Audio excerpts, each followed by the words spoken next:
दोस्तों આજે વાત કરવી છે કે કયા શિવલિંગ પર ચડાવેલા નૈવેદ્યને ગ્રહણ ન કરવું જોઈએ। જ્યોતિર્લિંગ, સ્વયંભૂ શિવલિંગ, ધાતુનું શિવલિંગ, ધાતુનું બાણલિંગ, પારાનું એટલે કે પારદ શિવલિંગ, શાલિગ્રામની સાથે જે શિવલિંગની પૂજા થતી હોય, પછી ભલે તે શિવલિંગ ગમે તે પદાર્થનું બનેલું હોય, તેને અર્પણ કરેલો પ્રસાદ પવિત્ર ગણી અને હંમેશા દોષમુક્ત છે એ રીતે ગ્રહણ કરી શકાય છે। આની વાત મેં અલગથી પણ કરેલી છે। સ્વયંભૂ શિવલિંગને અર્પણ કરેલો પ્રસાદ ખાવાથી તમામ પ્રકારના પાપ દૂર થાય છે।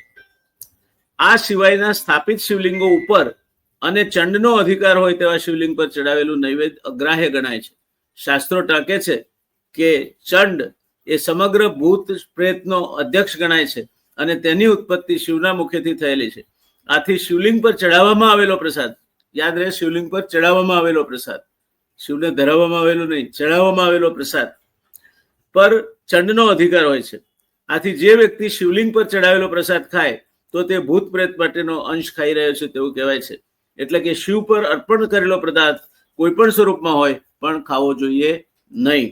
શિવપુરાણ વિશ્વેશ્વર સંહિતાના 22મા અધ્યાયમાં નીચે મુજબ લખ્યું છે, ચંડાધિકારો યસ્ત્રાસ્તિ તદ્ભોક્તવ્યમ ન માનવૈઃ ચંડાધિકારો નોમત યત્ર ભોક્તવ્યમ તચ્ચ ભક્તિતઃ। જ્યાં ચંડિકેશ્વરનો અધિકાર હોય તેવા શિવલિંગ પર અર્પણ કરવામાં આવેલા પ્રસાદ મનુષ્યો લઈ શકતા નથી। તે ચંડિકેશ્વરના અધિકારનો પ્રસાદ છે। શિવજીને અર્પણ કરવામાં આવેલો પ્રસાદ હોય તે ચોક્કસ લઈ શકાય છે।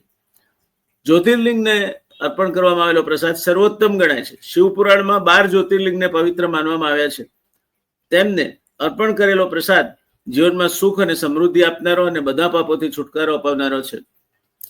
દેશના જુદા જુદા ક્ષેત્રોમાં આવેલ આ શિવ જ્યોતિર્લિંગના પ્રસાદથી જીવ માત્રનું કલ્યાણ થાય છે।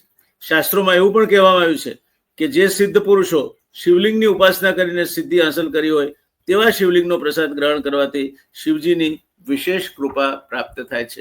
એટલે શિવજીના મુખ ભાગમાં ચંડ રહેલો છે, એટલે શિવજીના લિંગની ઉપર જે પ્રસાદ ચડાવેલો છે તે ગ્રહણ કરી શકાતો નથી।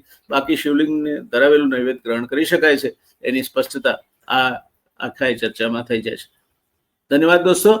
ઓમ નમઃ શિવાય, ઓમ નમઃ શિવાય, ઓમ નમઃ શિવાય। પવિત્ર શ્રાવણ માસની ફરી એકવાર આપ સૌને શુભકામનાઓ અને ભગવાન સદાશિવ મહાદેવ નીલકંઠની કૃપા આપના પર સદૈવ વરસતી રહે એવી તમારા મિત્ર, તમારા દોસ્ત ડોક્ટર જયનારાયણ વ્યાસ તરફથી ખૂબ ખૂબ પ્રાર્થના સાથે શુભકામનાઓ।